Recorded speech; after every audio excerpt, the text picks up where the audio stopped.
Bem-vindos de volta com a nossa aula de nutrição e dietética. Estávamos falando na aula anterior sobre diabetes mellitus. Vimos alguns alimentos relacionados, à diabetes mellitus. Hoje nós vamos continuar falando da diabetes mellitus e também da pressão arterial, que é a pressão alta, conhecido como pressão alta.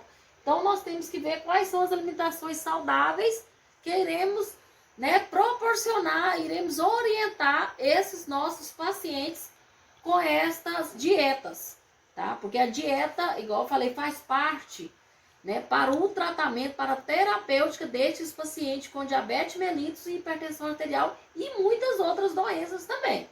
Que um paciente desnutrido, todos os parâmetros do paciente vai ficar descontrolado, tá? Inclusive, gente, eu tive um paciente hoje lá no hospital com a ureia, não sei se vocês já sabem, em relação aos exames da função renal, a ureia e a creatinina alteradíssima. Nós encaminhamos para hemodiálise, mas nós vimos, depois dos exames realizados, que foi devido à desnutrição desse paciente, que é um paciente com CA, com metástase, tá? Já está bem avançado o CA desse paciente, e a ureia e a creatinina dele estava alterada devido o comprometimento nutricional, que foi a dieta que ele estava desnutrido. Quando começou a oferta do soro com complexo B e a dieta, o paciente, os rins do paciente voltou a funcionar, tá? Porque estava ureia e creatinina, que é no máximo uma quantidade que estava de 300 e tanto, tá? Então, assim, só para vocês entenderem a importância da dieta na saúde do paciente, tá? Então, o que é hipertensão? Tá? Vocês terão que entender, o que é hipertensão, que a gente já falou também algumas vezes, a gente está revisando. Nós tivemos uma aula também de hipertensão arterial já, Vocês já entendam um pouco de hipertensão arterial, foi na outra disciplina, mas sim. O coração é uma bomba eficiente que bate de 60 a 80 vezes por minuto durante toda a nossa vida. E impulsiona de 5 a 6 litros de sangue por minuto para todo o corpo. Qual que é essa tradução, essa interpretação dessa frase, desse parágrafo? É que o coração bate, o batimento cardíaco normal é de 60 a 80, que vocês já podem também anotar esse dado, que é para toda a vida, para todos os relatórios, para todo o entendimento em relação aos batimentos cardíacos, é de 60 a 80. Menos de 60 já está um pouco de bradicardia, está baixo. E a mais de 80, que é de 100, 110, 120, que vai até 250, já está com taquicardia, tá? O coração já está batendo a mais do que o anormal, não está normal. E impulsiona de 5 a 6 litros, tá? De sangue por minuto para todo o corpo. Então, o coração nosso, nos batimentos, ele tem que funcionar bem, que ele tem que alimentar todo o nosso corpo, principalmente o cérebro, O cérebro, pulmão, rim, igual eu falei para vocês do rim aqui agorinha. Então, e o que é a pressão arterial? É a força que o coração bombeia o sangue através dos vasos. Então, pressiona esses vasos que vai ser a pressão arterial, essa pressão, essa força, essa circulação, tá? Então, a hipertensão, que está até de vermelho aqui, que é o aumento da pressão arterial, quando nós falamos hipertensão, aumento da pressão arterial, é a pressão arterial acima de 140 por 90 milímetros de mercúrio, tá? Em adultos com mais de 18 anos, tá? Então, esta é um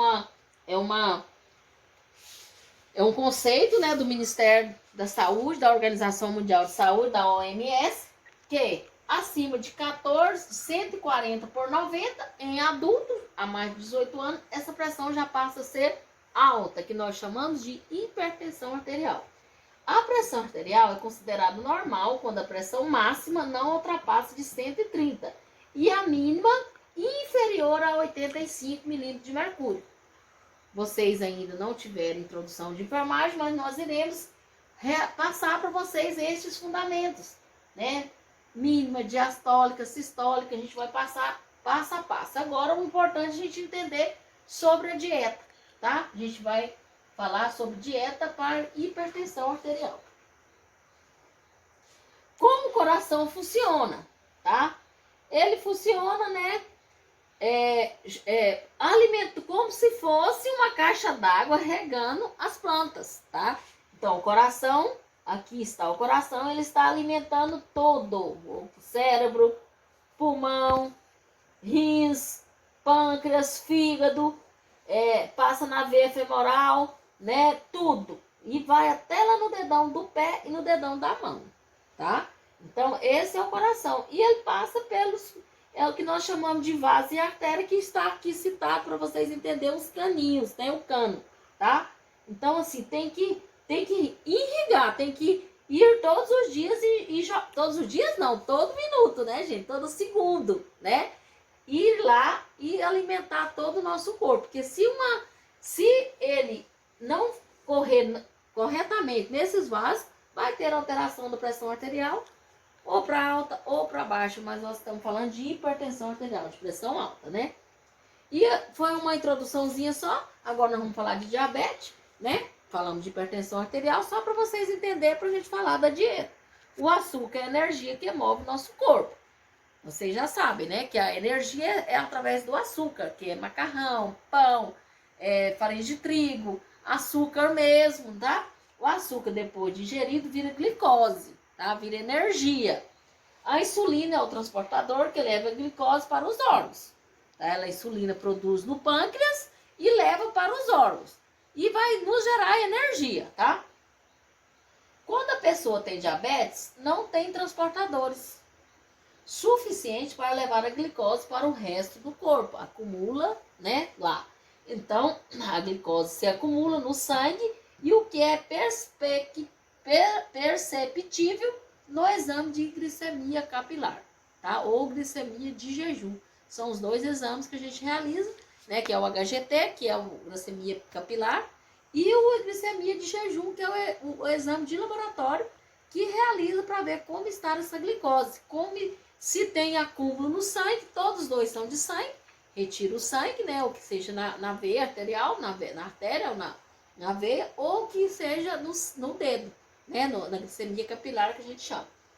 Então, esses dois exames vai ver se esse açúcar está ou não acumulado nas artérias, nas veias do coração, ou do corpo inteiro, porque o coração é que joga esse sangue, certo? Se tiver, às vezes até as pessoas falam que o sangue está doce, mas não é que está doce, é porque a insulina não distribuiu corretamente, adequadamente, igual deveria para o paciente não ser diabético. Alimentação saudável para controlar a pressão arterial, tá? Nós vamos falar agora da alimentação saudável. Primeiro a gente viu o diabetes, uma introdução e a pressão, né? O sal, tá, gente? O sal também conhecido como sal, não o sódio, tá? Desculpa, o sódio, também conhecido como sal, é um dos responsáveis pelo aumento da pressão e por problema do coração. Então, o primeiro alimento que devemos orientar no nosso paciente é o não uso do sal. Quem é hipertenso não pode usar sal, gente. Por quê? Qual o motivo? O sódio pressiona, retém líquido e atrapalha essa circulação e tende a pressão a aumentar. Mais sal nós ingerimos, mais sal nosso paciente ingerir, vai mais acumular nas artérias líquido, né, que vai inchar, ter edema e vai atrapalhar essa passagem sanguínea e vai ter um aumento de pressão arterial. Por isso o sal, que é um alimento também, né, tudo que a gente consome geralmente tem sal, que é o principal, né, conhecido é o sódio, tá? Que é o principal alimento que é maléfico para os hipertensos. Quanto de sal uma pessoa pode comer? A Organização Mundial de Saúde, a OMS, igual eu falei para vocês, que tudo que a gente fala é baseado em evidência científica, tá? Recomenda que se coma 5 gramas de sal por dia. Muito pouquinho, né? E nós abusamos, tá? Quase que 5 gramas a gente coloca só num tempero de um arroz, né? E aí, às vezes, a gente come aquele arroz o dia todo, né? Tá? A população brasileira consome por dia 12 gramas de sal. Pensa a diferença, tá? De 5 é o dobro mais um pouquinho. Isso é em média. Mas a OMS recomenda 5. Recomenda, tá, gente? Isto é, o que você deve comer por dia? 12 gramas. Consumo médio brasileiro, segundo o estudo da Faculdade de Saúde Pública da Universidade de São Paulo. Isto é o que você deveria comer. E nós comemos essa colher grande. E aqui o consumo é recomendado pela Organização Mundial de Saúde, tá? Olha a diferença, tá? É uma concha, né, que nós comemos, né, por dia de sal, certo? E em vários alimentos que a gente come e embute. Viva mais comendo sal. O sal é maléfico para os hipertensos. Então, gente, nesse primeiro momento a gente vai encerrar. Daqui um pouquinho a gente retorna com os alimentos para diabéticos e hipertensos.